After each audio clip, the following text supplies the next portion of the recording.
are watching Delhi News. दो चीजें, एक प्रशासन की फेलियर और दूसरी तरफ आप झूठी एफआईआर जो कर रहे उनको शहर में घूमने भी दे रहे।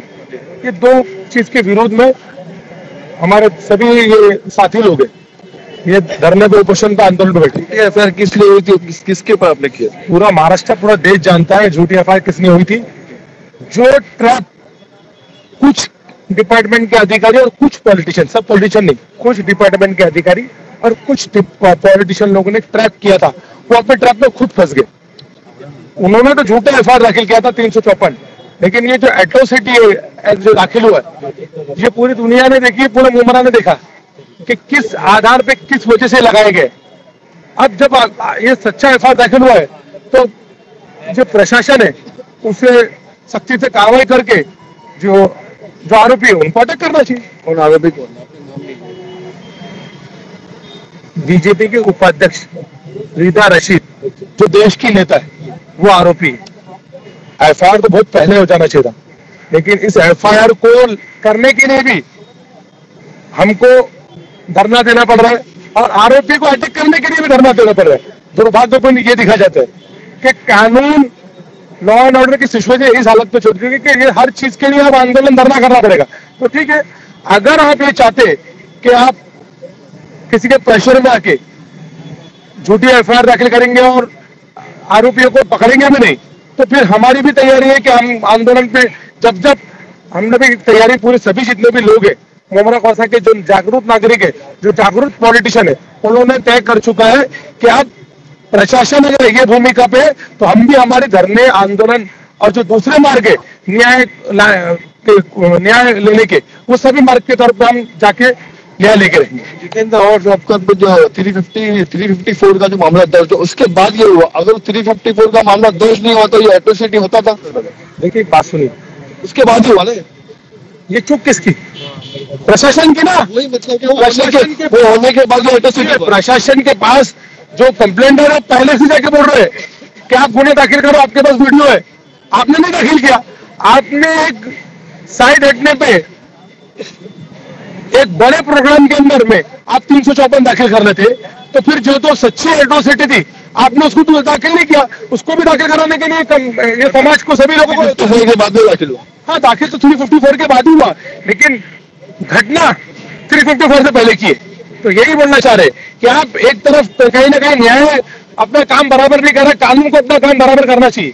जो घटना पहले थी उसके एफआईआर पहले करना चाहिए थी, और जो घटना बाद में नहीं हुई उसको बना के, ट्रैप करके आपने 354 बनाया, और जो सच्ची घटना थी उसकी तो आपने एट्रोसिटी तक भी दाखिल नहीं करना पड़ी, जद्दोजहद करके एट्रोसिटी दाखिल कराना पड़ी। बहुत बहुत शुक्रिया। शमीम भाई से बात करें, शमीम क्या कहें? आज दलित समाज के हमारे भाई परवीन पवार और शिवा जगताप, बाबू मकरे जी, पल्लवी जगताप, बहुत सारे समाज हमारे लोग यहाँ बैठे हैं। अमरन अनशन पे जो मैंने परवीन से पूछा तो परवीन ने कहा, भाई मैं अमरन अनशन पे बैठा हूँ, जब तक वो जो बीजेपी के कोई उपाध्यक्ष हैं रिदा रशीद, जब तक उनको अरेस्ट नहीं किया जाता है, जब तक परवीन पवार एक बूंद पानी भी नहीं पिएंगे। और ये मैं कहना चाहता हूं आपके माध्यम से कि ऐसी क्या मजबूरी है ये डिपार्टमेंट की, कि जो डिपार्टमेंट डॉक्टर जितेंद्र अवार्ड साहब के ऊपर 354 का मुकदमा दर्ज करता आधे घंटे के अंदर, एक सच्ची एट्रोसिटी जो शिवा जगताप चिल्ला के 15 दिन से कह रहा था कि मेरी एट्रोसिटी दर्ज किया जाए, उसके एट्रोसिटी दर्ज नहीं की जा रही थी। यानी सच्ची कंप्लेन को आप दर्ज नहीं करते हैं और झूठी शिकायत को आप दर्ज करते हैं, ये कौन सा आपका इंसाफ है?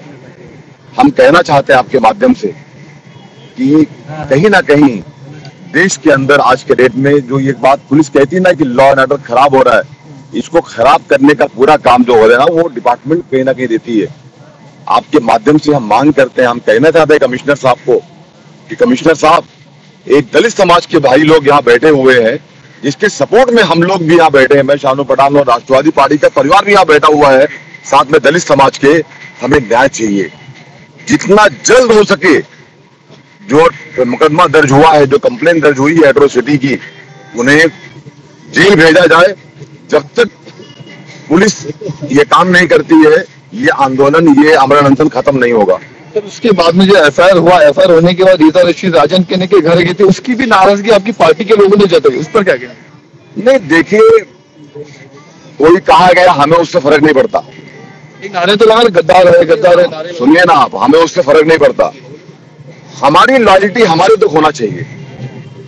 आप जिनकी बात कर रहे हो, उनके घर पे गए, मेरे को उससे फर्क नहीं पड़ता। फर्क इस बात पर पड़ता है कि जिस तरीके से डॉक्टर जितेंद्र अवार्ड साहब के ऊपर दर्ज किया गया एफआईआर, झूठा एफआईआर दर्ज किया गया, प्रेशराइज करके लोगों ने करवाया, इससे पूरा शहर दुखी है। मुमरा कौसा की एक एक आवाम दुखी है। आज डॉक्टर जितेंद्र अवार्ड साहब के प्यार में हर कोई इस बात को कह रहा है कि ऐसे नेता के ऊपर ऐसा झूठा कंप्लेन दर्ज हुआ है, इसकी निंदा करते हैं हम लोग।